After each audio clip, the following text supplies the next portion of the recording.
that will enhance customer satisfaction and explore best practices. Please welcome Jack O'Connor, Sales Director, Singapore and ASEAN Snowflake. But before that, let's allow the previous panelists to take a photo.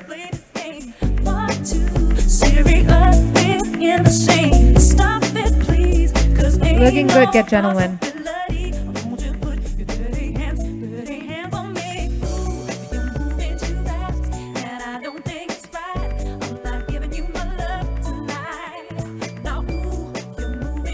Okay, now let's move on to our next session. Once again, the first fireside chat on data sharing, a game changer in data monetization. With that, I'd like to welcome Jack O'Connor, Sales Director, Singapore and ASEAN of Snowflake, and this session's moderator, Aaron Raj, Tech Editor from Tech Asia Wire. Put your hands together, ladies and gentlemen.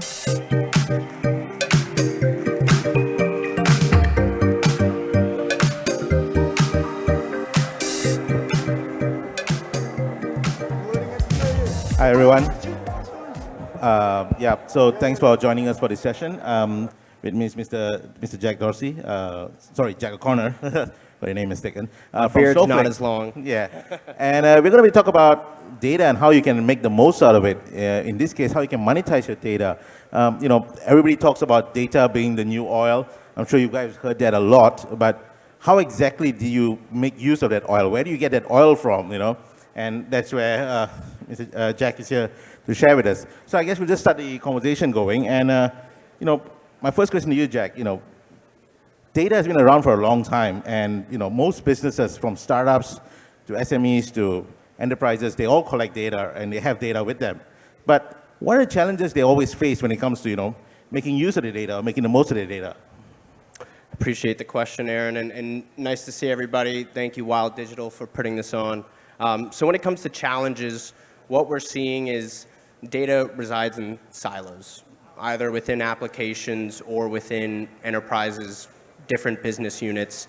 And unleashing that actually is far more complex than we've seen, and historically that's been a challenge. So really, companies are struggling to pull this data out. It requires immense resources, both in human capital, time, and money, and reduces the speed, and there's a time lag associated with that. And in such a competitive landscape where there's many participants, that time is very precious, and for many startups, quarters are years, and accelerating your time to market is imperative. So diminishing those complexities, improving simplicity as it relates to data is paramount. And not only that, with the siloed approach, you also have data governance issues, especially around data sharing. So the notion of worrying about security becomes a topic of mind for many customers or participants, big and small. And minimizing that risk is a strategic initiative for many. When we talk about data silo, on average, I mean, if you don't mind sharing, how much operations, how much of data is in silo in an average organization? I don't have a specific metric to offer, but I mean, everyone here knows that there is a different platform for each type of data type, workload, application, so on and so forth. And previously, it was just held in those realms. And organizations, as they grow, they adopt more technology, and that data just sits there. And it requires the data to come to the work, and that is an inefficient approach for the reasons I spelled out previously. Inefficiency, poor resource allocation, and that notion of security as well. All right, so now that you have a data platform like something what Snowflake offers that allows people to bring the data together and get the monetize it and get the most out of it. So how complex is that process, and what happens? What does it take actually to make it work? So to take a step back, it really involves a mind shift, a strategy change, a top-down approach where data becomes the backbone of the business. And it doesn't matter if you're in healthcare, you're in technology, or retail CPG, or finance. Data can be a competitive advantage and can deliver a more personalized product and service and meet customers where they are. So that's step one. Step two is adopting a universal technology that, as I said, you meet the customer, you meet that partner where they are in their journey. Now, with Snowflake, we offer a unified architecture for any data format, any type of data workload, and it's the only platform across region and clouds. So you can, no matter where your partner, your ecosystem vendors, your customers sit, you can meet them where they are. And that delivers a more integrated solution, a stickier product, and a more secure relationship. So that's kind of the methodology that I would follow, or at least that we've seen amongst our partners. All right. Do you mind sharing, I know, some examples of companies that have been using this method?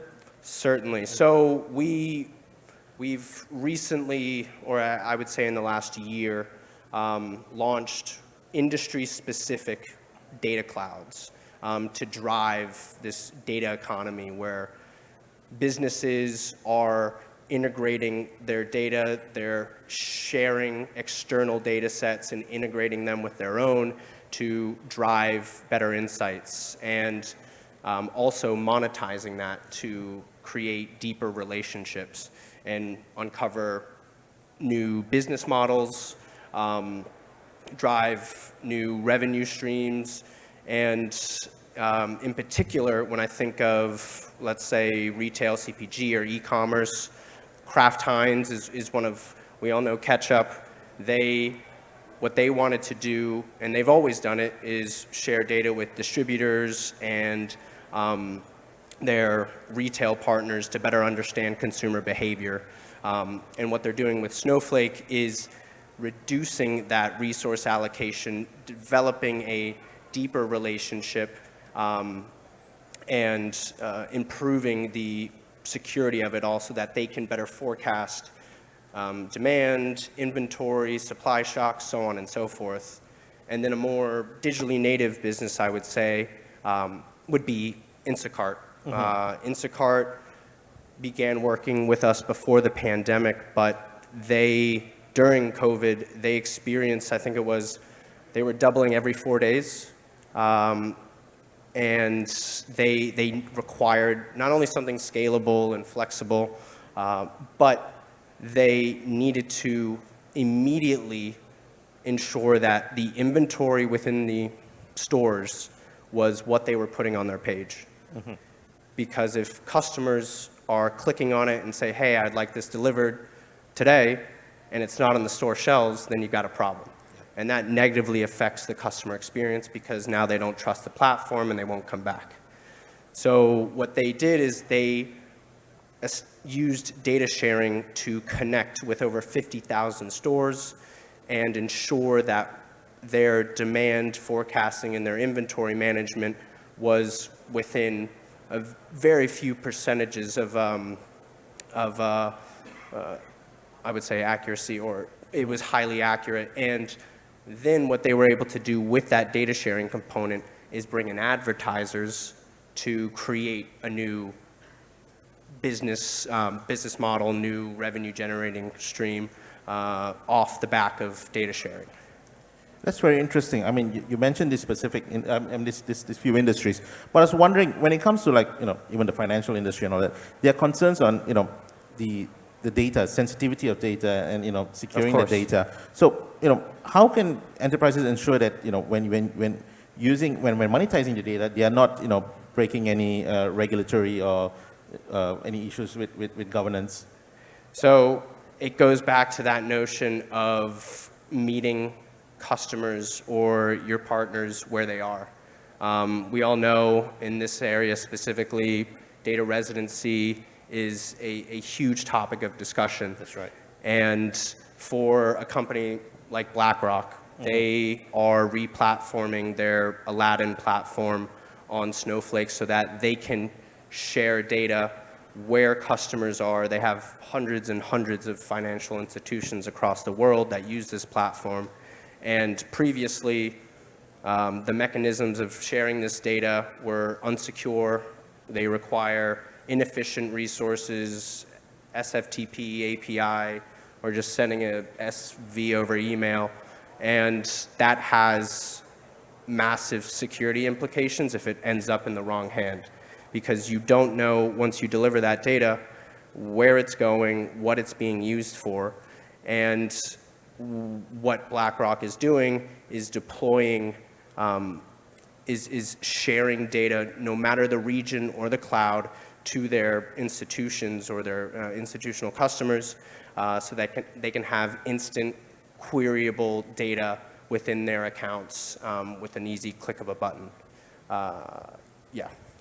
I mean, that's interesting. And having said that as well, I was wondering the process, when it comes to using data monetization and all that, is it something that enterprises can do themselves, or do they require additional skills, or is it like an as-a-service thing with Snowflake? How does it work, if you don't mind sharing a bit? Of course. So, I mean, what our mission is to have something that's incredibly easy to use and reduce complexity. That is what customers, that's what partners want, because at the end of the day, managing the data and managing that aspect of sharing it is not their job. Their job is to drive business value, accelerate their time to market, make more money, save money, and mitigate risks. And what we have done is essentially created this harmonious data cloud across regions and clouds that you can, if you're a digitally native business, you can connect to this network immediately and deliver read-only access, or you can integrate with these enterprise level partners and bring your secret sauce, your IP, directly to their data cloud. Because for these large customers, what they want, they are the epicenter of their data. They don't want it leaving. Mm-hmm. So with Snowflake, it really is that easy. You build the solution on top of this unified platform, and then can immediately either place your data sets on our marketplace, or what we're seeing and what we just announced is a native application framework. So digitally native businesses can simply just put a tile on this marketplace. It's like the App Store for data assets and applications as well. And you can just have thousands of Snowflake customers who are already using the platform to just click on any button, any company that's listed here, to immediately integrate with their partner's data cloud. And rather than having you create those delivery mechanisms, which takes time and resources, it can be done overnight. So this is where it goes to the new revenue streams that can come out from this, right? Oh, of course. So we work with over, I would say, 1,000 data providers who are finding these new revenue generating mechanisms and doing it far easier than they were yesterday. Companies like FactSet in financial services. We work with a number of crypto data providers because every financial services company wants to know what's going on. And it's essentially just giving you that avenue to have access to nearly 7,000 customers who are highly data-driven, they are leaders in this notion of data economy, where they want access to external data sets so that they can make better business decisions at the end of the day, and do so at a far rapid and far more secure fashion. All right. Now, since we're in Kuala Lumpur and in Southeast Asia, Yeah. how have you noticed businesses and enterprises in this part of the world when it comes to making the most of their data? I'm coming up on 4 years at Snowflake now, and the reason why I moved out to Singapore over 6 months ago was because of the rapid pace of innovation out here and the rapid adoption of this notion of the data economy. And what I'm seeing here is that there is an incredibly rich ecosystem where people are developing very unique methods of delivering unique data assets that can be delivered or can service millions, or I should say billions of customers, and that's really just nowhere else in the world do you have that type of market. So the ability to establish deep relationships with data sharing in retail, better understanding billions of consumer behaviors based on matching one data set from one partner with another, bridging that together is just a phenomenal opportunity. And that's what really is most exciting about this region, beyond the innovation as well. Fantastic. And I was just wondering if we can touch a bit on, cost savings. When you take a platform like this and you monetize your data, what are the cost savings, businesses are looking at, and how much more you are generating revenue at the same time, but you can also save revenue, save costs, I'm guessing, right? The notion of saving money comes from that data siloed approach. All right. Being one. The second being spending resource allocation and human capital on building these data platforms or these delivery mechanisms, when for many startups, like that isn't the core responsibility that you're trying to achieve. Mm-hmm. So if there's any way to minimize that, you're essentially not having duplication of work, there's no redundancy, and that's where you can save that time and resource. And what Snowflake is empowering for a lot of SaaS applications is reducing that time to build these types of back-end infrastructures, to establish these relationships, and just driving that customer adoption. That's what we're after. All right. Before we wrap up, just one more question. I was just wondering, so for businesses who are looking to, make use of this platform and monetize the data, how can they go about it? How do they start? The best way to start is, as I mentioned, the strategy being one, and the two, having a secure, scalable, flexible technology infrastructure that supports that SaaS application. And once you have those two mechanisms, then really the floodgates are yours. Understanding who your clientele are, what business value you're trying to deliver, would be the next step. And then what we do at Snowflake is driving those data relationships. You tell us what you need, and we're in the business of solving data problems.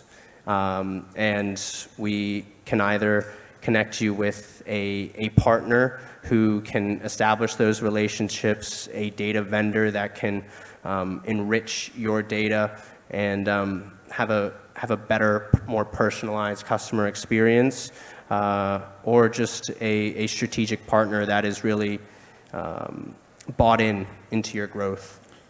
So it doesn't really matter if you're a startup, SME, or enterprise.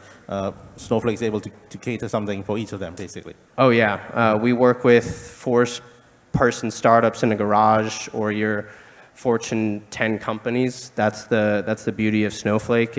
It scales in parallel with any part of that growth, and essentially, it's just easy to use. It's simple. It sounds boring, but at the end of the day, simplicity is the ultimate sophistication.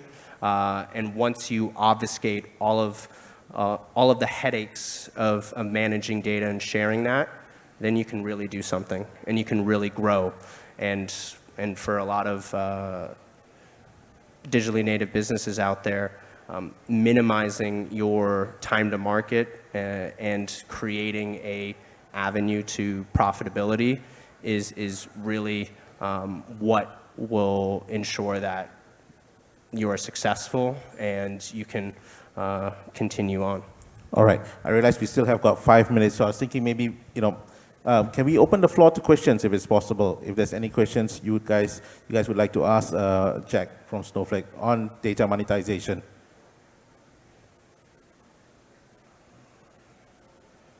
Anyone? Anything? Not everybody at once. So I guess everybody knows how to make the most of your data and monetize it. Oh, there is a question there, is that? No.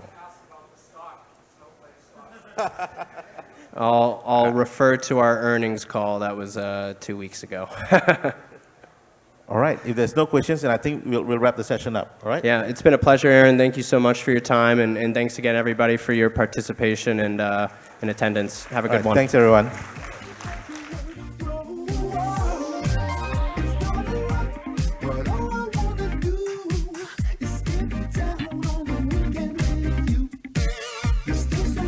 Big thanks for that